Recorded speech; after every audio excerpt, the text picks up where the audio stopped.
they lead the NBA in games missed due to injury so far this season. When they get their full complement of players, imagine what Coach Malone can do then. What you're seeing from the Nuggets, I mean, they had that great battle going back and forth with Golden State and won that game. They're not afraid of anybody in the league. They match up well with everybody in the league. And having a 7-footer be the center of your offense, a guy that can pass, can shoot, and also you can run the offense through, just a unique kind of combination of players they got there. So I give them a solid A+. Oh, absolutely. I gave them an A++. I mean, they were 9th last year in the Western Conference. You mentioned some of the players that haven't even played at all yet this season, especially Michael Porter. What's going to happen with him? Isaiah Thomas, you mentioned him. I mean, those guys are key factors into moving forward. If that team can continue what it's doing right now and stay a top 2 team in the Western Conference easily. So Jamal Murray, the Joker, those two guys, I mean, the Joker made a play, and if you haven't seen it yet, I know everybody's probably seen it, but he caught a rebound, and in the middle of catching a rebound, turned and probably threw the ball, 40 feet down court, and Jamal Murray caught it for a layup. I mean, he didn't even, stop, put 2 feet down, look, in the middle of catching it, just turned and swung his arm and threw a perfect pass. Kid's super athletic. It's just ridiculous watching that kid play. But as a whole, man, you talk about that team. The thing most people don't talk about, and they should, is man, their defense. They're 6th this year in points allowed. They're only giving up 106 points a game, and they're passing the ball around. They're not playing this ISO ball where one guy, James Harden, gotta love him, but you're not. The ball's not stopping with one player. It's going from player to player to player. And Harris, like you said, if he can come back and play well, they're an exciting team. Yeah, watch out. That's a team, I know that people say it a lot, but that's a team you don't want to face in the playoffs when they get their full complement of players. So A+ for both of us for the Denver Nuggets. Moving to the Detroit Pistons, I gave them a C-. Blake Griffin has definitely established himself again as one of the best players in the NBA. But just that combination of Blake and Andre Drummond, and then you also have Reggie Jackson at point guard. Just Drummond focusing on defense and rebounding, which is his thing. I get it. And then Reggie Jackson, I don't know. Something about that trifecta just does not mesh well, in my opinion, basketball-wise. So I gave the Pistons a C-. Yeah, for the Pistons, I gave them a C as well. I mean, they're just a team that just is underachieving. Early in the season, they started off strong. But they've kind of just been, lackluster for most of the season. Blake Griffin, you would think that they'd be able to put it all together, though, especially the way he's playing right now. He's had some great games. He's playing great. But just as a team, they're just not winning those games. So I'm definitely going to give them a C. So C's all around for the D-Town. All right, moving on to the team I love, the Golden State Warriors. I gave the Golden State Warriors a B+. Of course, I like to refer to them as the Monstars. We all know the cast of characters that play for them, and we know that Boogie Cousins is coming back probably tomorrow, if not Saturday at the latest. Golden State, I think, kind of started off, I won't say rocky, but un-Golden State-like. You expect from those guys to be undefeated for the first month of the season. Just kind of some things to work out. The beef that everybody tried to create between Kevin Durant and Draymond Green. We'll see down the line if that's true or not. Just some injuries, guys in and out of the lineup, and now they have really, really found their groove. I know when we get to your segment, the Hilbig Report, you'll have some comments on Steph Curry and what Curry has been doing the last couple of games in the NBA. But yeah, looks like they're really getting back on track. Winners of 6 games in a row. I have the Golden State Warriors at a B+. Yeah, the Warriors, I'm with you, B+ too, man. I mean, it's fun watching them, and you kind of get.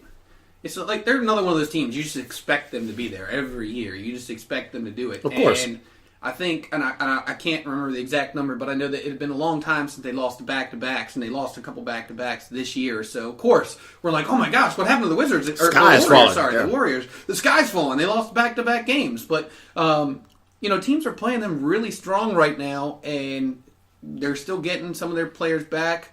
Draymond Green was out for a little bit. Steph Curry was out for a little bit. Everybody's finally getting healthy. I had a chance to watch that game last night, and they were passing the ball around. And Kayvon Looney, man, we talked about it. We're like, DeMarcus Cousins is going to come in, and he's going to take. That guy played awesome last night. He was playing defense. He was rolling to the rim. I know there was one pass where Green hit him on a bounce pass right underneath, and Anthony Davis couldn't even get over to block it. It was just the pass was just so fast. So, I mean, watching them right now, they're clicking on all cylinders. Like you said, Steph Curry, we're going to talk about him later. Some of the stuff he's been doing recently is just, I can't even explain it because I watched that game last night and the first quarter they were good, but the third quarter he just took over and was just drilling 3-pointers left and right with people guarding him as well. So they're definitely one of the more exciting teams to watch in the NBA, and seeing them get Boogie Cousins, one of my other favorite players in the NBA. Who knows what's going to happen? When I watch their games, I don't even refer to it as the third quarter. I refer to it as the Warrior quarter. It's first, second, Warrior quarter, and fourth quarter when I watch them play. Because in the third quarter, any kind of hopes and dreams you had are grabbed, crushed, demolished, grabbed again, and spit back out so you can remember who did it to you. They're just sick in the third quarter. It's like they decided to start playing basketball and really turn things up when it gets to the third.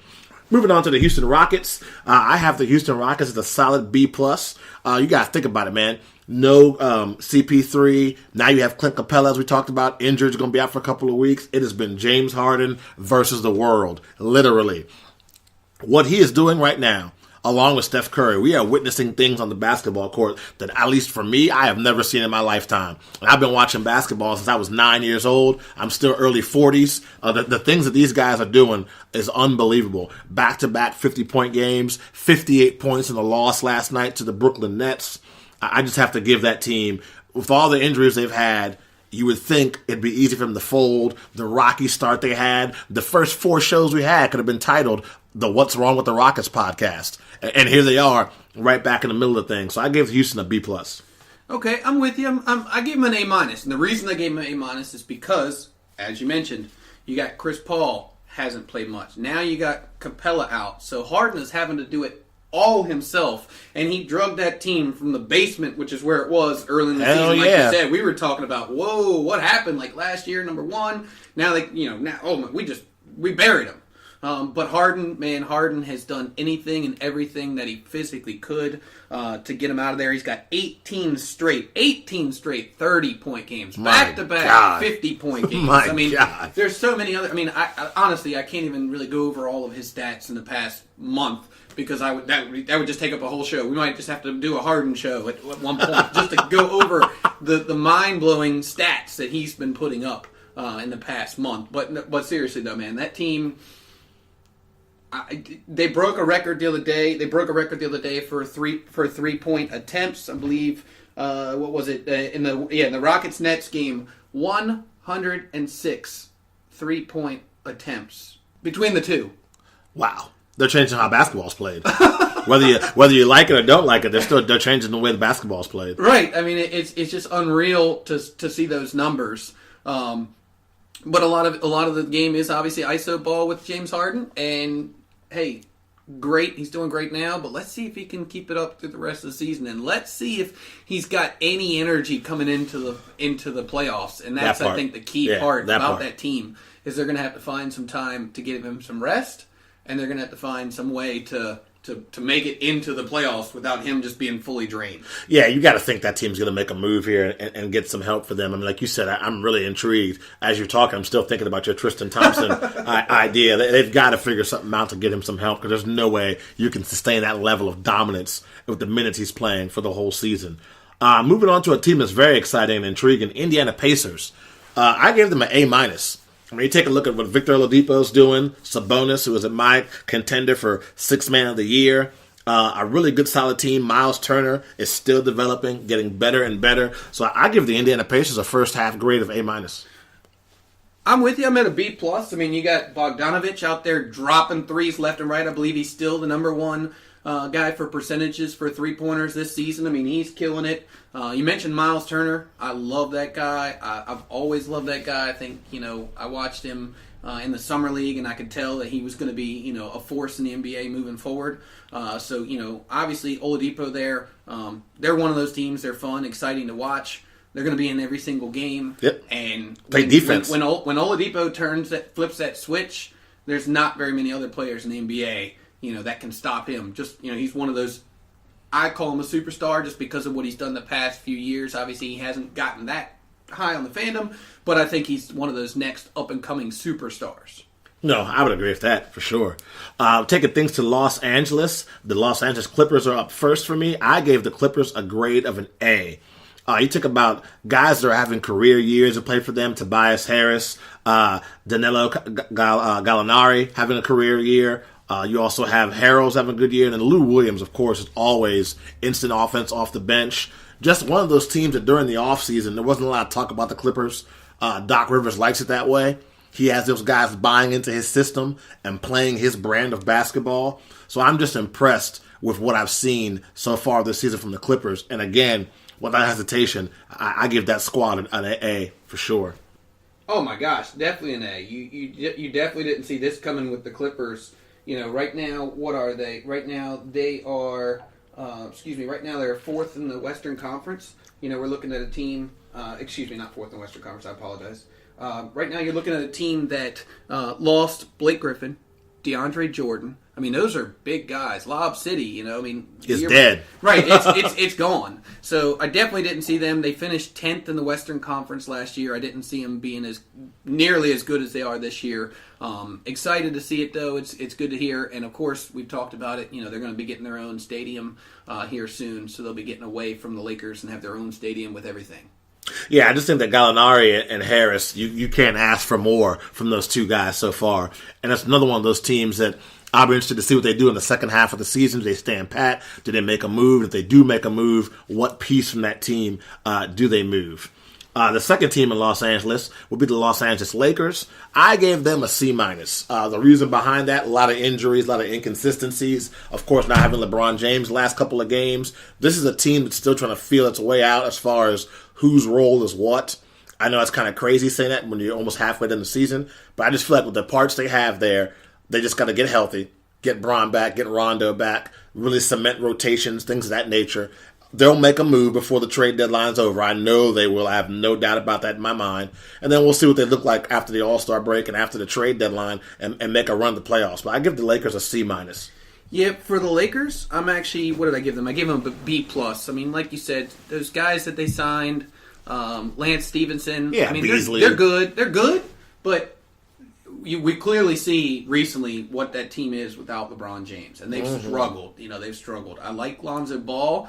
I think each week he's getting better and better, and it's good to actually see him getting a chance to be out there. I don't mean good to be without there with LeBron, but I mean just to be out there without LeBron and be able to shine and show what he can do. Yeah, his defensive skills are really underrated. Absolutely. I mean, clearly the one thing about him is obviously that 3-point shot. I mean, he knocks it down, but it's just not consistent at all. And I'm not going to lie, it's ugly. When he shoots, it's ugly. It's better than last year. Right. I mean, but again, it's an improvement is what I'm saying. Yeah. He's getting that chance to improve. He's getting that chance to get out there and show the guys what he can do. But the Lakers, who knows? If LeBron can come back, which I think this is the most games he's missed ever in his career in a season, from the last I heard. And they said I think he's got 2 more games before he's going to be coming back, possibly. So we'll see what happens. He might be missing about 15 games. If he can come back and he can get the team back on track, then yeah, they can definitely make it, to the playoffs. Yeah, and I mean, one thing people talk about too is when you get injured, you get to see the game from a different perspective. I wonder if all this time sitting, if LeBron, he's a basketball junkie, basketball savant. I'm sure he's picked up some things too while sitting on the bench watching this team as far as spots to give guys the ball and things of that nature. And I believe he was cleared to start practicing today, I think. Yep. So he'll be able to start practicing. We'll have to see when the Lakers bring him back, if they do, before the All-Star break.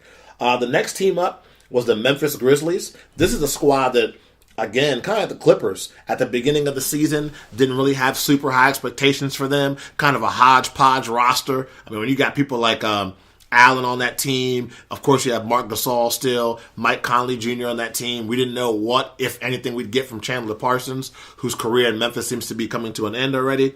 I gave the Memphis Grizzlies a C-. Yeah, for the Grizz, I'm with you 100%. C-. I mean, they've been one of those teams that in the past few years, obviously, they're always in the hunt to make the playoffs. But this year, it just doesn't seem like they've put it all together yet. I like Jaren Jackson Jr. Yeah, he's great draft. Great draft. He's one of those guys that's up there. That's a building clearly block. in the Rookie of the Year standings, if you ask me. And Mike Conley, who knows? I mean, Mike Conley is just Mike Conley. You know what you're getting from Mike Conley year in and year out. One of the most underrated players. Glad that he got paid a few years back. Everybody kind of made a big deal about him getting paid all that money. Why? Why? He's a great player in the NBA. So, I mean, clearly they just don't have the superpower that some of these other